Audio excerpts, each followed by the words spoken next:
Salut les aventurières, je suis Laure, la fondatrice des Aventurières. Bienvenue. Je fais cette vidéo parce que je viens de regarder une vidéo en fait de Gary Vaynerchuk. Pour ceux qui ne connaissent pas, c'est un entrepreneur américain. Et il interviewait, enfin il était en discussion, c'était des questions-réponses avec un jeune qui lui dit moi je suis en école de médecine et en fait j'ai envie d'arrêter l'école de médecine. J'aime pas en fait la médecine. Elle lui dit bah ok arrête. Et je me dis non mais je peux pas parce qu'en fait je suis déjà en troisième année. Euh, il dit ouais et alors? Il dit bah si j'arrête maintenant j'aurai jamais mon diplôme. Ok. Et il lui dit tu veux être médecin? Le gars dit bah non j'ai pas du tout envie d'être médecin, je déteste. Il dit bah arrête.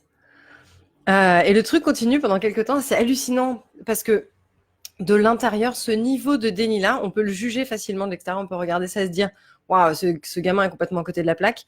On peut juger ce truc-là de l'extérieur, sauf que de l'intérieur, ça marche de la même façon. On peut rentrer dans un déni extrêmement fort de la réalité, dans un déni de ce qui se passe pour nous parce qu'on n'a pas envie de le voir. Exemple typique, on se sent angoissé parce que il y a beaucoup de choses à faire, il y a beaucoup d'activités, il y a beaucoup de choses dans notre tête. Et on va se mettre à faire encore plus de choses et à rentrer dans ce cycle de déni, en fait, pour éviter de ressentir la peur et l'angoisse. On va courir plus vite en espérant qu'en courant plus vite, on finira par courir plus vite que l'angoisse qui continue, elle aussi, à évidemment être nourrie par ce système. C'est comme si on pédalait sur un vélo qui alimente une dynamo d'angoisse et qu'on espère qu'en pédalant plus vite, ça va se calmer. Clairement, pas la bonne solution. Très intéressant donc de voir cet échange et de constater comme de l'intérieur, on peut avoir intérêt à se mentir. Un exemple que je vais vous donner dans mon business, moi j'avais l'impression que j'avais plein d'idées reçues sur ce que c'était qu'être une businesswoman, ce que c'était qu'avoir une entreprise, les choses qui sont nécessaires et indispensables. Et pour accoucher de ma vision et pour mettre à jour les choses que j'ai vraiment envie de créer avec mon entreprise et qui sont vraiment très chères à mon cœur, qui sont hyper excitantes pour moi, il a fallu dégager tout ça. Il a fallu dégager ce que je croyais qu'on doit faire. Il a fallu dégager ce que je croyais être obligatoire ou important et faire un vrai tri entre qu'est-ce qui relève de ce que je plaque sur la réalité et qu'est-ce qui relève de la réalité. Et y compris aller voir du coup des endroits inconfortables, par exemple, des choses qu'on n'aime pas faire. Peut-être que tout votre business model, il est construit autour de j'en sais rien moi, vendre des programmes en ligne. Voilà, c'était mon cas il y a quelques années, vendre des programmes en ligne. Et je me suis dit, waouh, en fait, je n'aime pas créer des programmes en ligne et qu'il n'y ait pas d'interaction. Ça me manque l'interaction. Je comprends l'intérêt d'avoir des revenus passifs, c'est toujours quelque chose qui m'interpelle, qui m'intéresse, mais en tant que système de vente, je trouve pas que c'est très efficace et du coup, je me retrouve pas dans ce que j'ai créé. C'est douloureux ça, on n'a pas envie de le regarder, surtout que j'avais l'impression d'avoir tout essayé, puisque avant j'avais fait aussi du présentiel, de l'individuel, et j'avais l'impression que ça aussi, ça me plaisait pas. Ça m'a demandé d'être vraiment honnête avec moi-même. Honnête avec soi-même, ça veut dire quoi? Ça veut pas dire que j'ai la réponse à chaque fois. Ça veut dire que quand je sens un décalage, quand je ressens que quelque chose n'est pas agréable et pas bien pour moi, que je suis pas dans un endroit chouette, j'ouvre l'espace de cet endroit-là pour de l'incertitude. Pas plus tard que cet été, j'ai eu 2 propositions professionnelles extrêmement excitantes, mais vraiment le genre de truc de rêve impossible qui tombe dans les mains et on se dit ok, c'est pour moi, c'est ah, ok, d'accord. Les 2 propositions, elles sont venues fortement me chercher parce qu'il y avait tout un mix de choses, de la reconnaissance. Donc ah, je suis reconnue par mes pairs. Ça fait plaisir d'être reconnue par ses pairs, ça fait du bien. On aime bien ça. Ça donne envie de dire oui tout de suite. Merci, merci de m'avoir reconnue, merci d'avoir donné de la valeur à ce que je fais.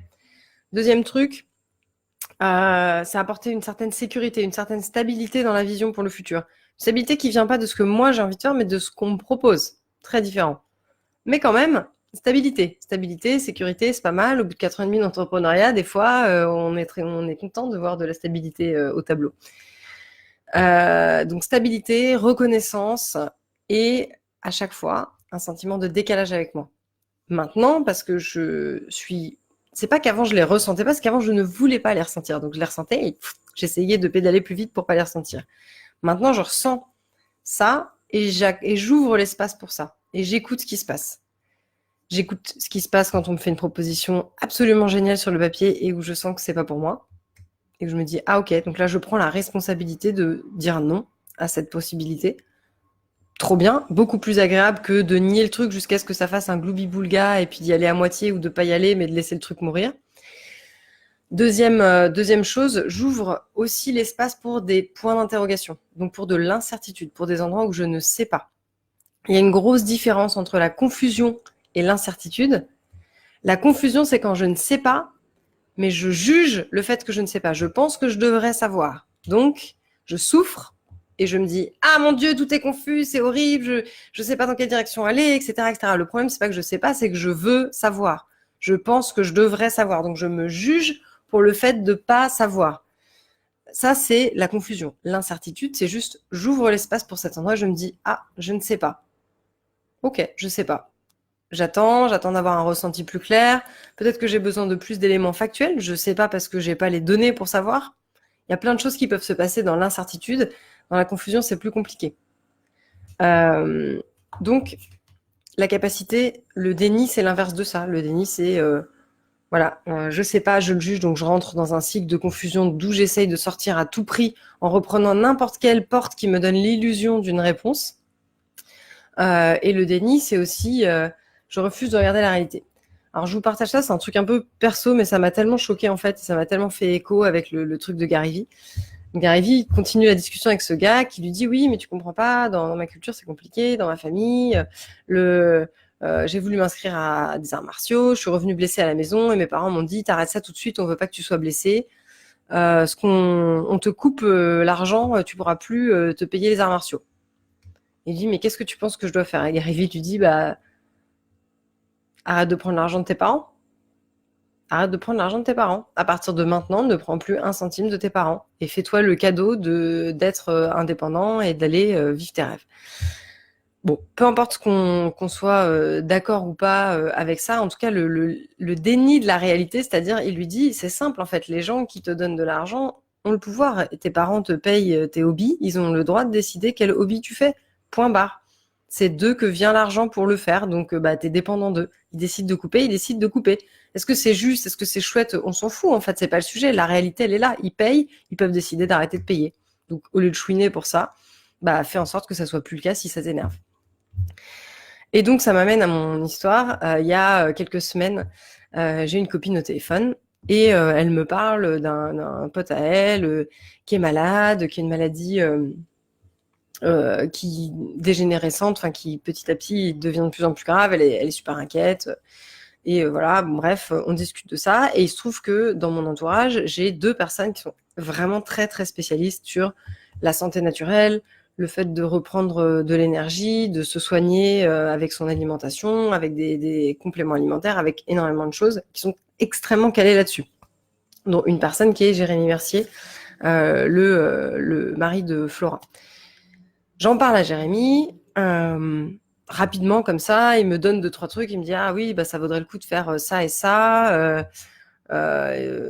Moi j'irai dans cette direction et je chercherai de l'info par là. Je rappelle ma pote et je lui dis écoute, j'ai repensé à ton pote là et il se trouve que je connais quelqu'un qui est vraiment très très spécialiste sur la santé naturelle et je me dis que ça pourrait être intéressant. Je lui dis pas que j'ai des infos, je lui dis juste voilà j'ai une source d'informations potentielles. Et là ma pote me dit non, mais c'est super gentil, hein, mais franchement, c'est pas horrible. Je veux dire, ça va, il se déplace, il est autonome, tant que ça s'aggrave pas, ça va, il vit sa vie, il est vraiment au taquet. Et il fait tout ce qu'il faut, et donc du coup, t'inquiète pas, c'est bon. Qu'est-ce qu'elle me dit d'autre? Ah oui, elle me dit, je l'admire vraiment, j'admire vraiment tout ce qu'il fait parce que c'est pas facile ce qu'il vit et voilà, et il est vraiment, il prend les choses à bras le corps, il est à fond et voilà, j'espère pour lui que ça continuera pas à s'aggraver. Mon cerveau a explosé quand elle a dit ça. J'espère que ça continuera pas à s'aggraver. J'avais envie de lui dire, je vois pas très bien comment la même recette va produire un résultat différent. Donc, vu que ce qui fait jusqu'à maintenant amène à ce que ça se dégrade petit à petit, je ne vois pas comment ça va pas continuer à se dégrader petit à petit. Et la conversation s'arrêtait là, en fait. On est passé à autre chose. Je lui ai dit, ah, ok, d'accord. Mais j'avais pas du tout envie de dépenser de l'énergie à convaincre, à parler. Je me suis dit, non, mais tant pis. Et en même temps, j'étais super triste que je me dis, mais combien de personnes choisissent inconsciemment de mourir ou de vivre dans des conditions absolument horribles par déni, juste par déni, pour pas reconnaître que quelque chose est grave et du coup ne pas chercher les solutions au bon endroit en se disant bah non mais c'est pas si grave, c'est ok et en disant waouh la personne a beaucoup de courage. Non mais c'est super d'avoir le courage de vivre un enfer. Mais si tu as le courage de vivre un enfer, bah tu peux utiliser cette dose de courage pour chercher des solutions et pour surtout prendre une perche qui est tendue. Mais là c'est littéralement une personne qui est en train de se noyer. On me dit bah tiens une perche si tu veux, c'est pas sûr que ça marche, peut-être que cette perche sera pas assez longue, peut-être que c'est trop tard, peut-être que cette perche va pas marcher, mais bon c'est une perche et la personne te dit non mais ça va, regarde là, bah là franchement s'il secoue très très très très très fort les jambes et les bras, il flotte hein, donc franchement je pense que ça va, c'est courageux, ça demande vraiment beaucoup d'énergie mais ça flotte. What? Mais what? Mais dans quel univers? Mais dans quel univers on n'essaye pas la perche? Bref, ça m'a halluciné et ça m'a donné envie de vous faire cette petite vidéo. Le déni tue en fait. Le déni tue tout le temps parce que le déni tue les rêves, le déni tue la vitalité, le déni tue l'énergie.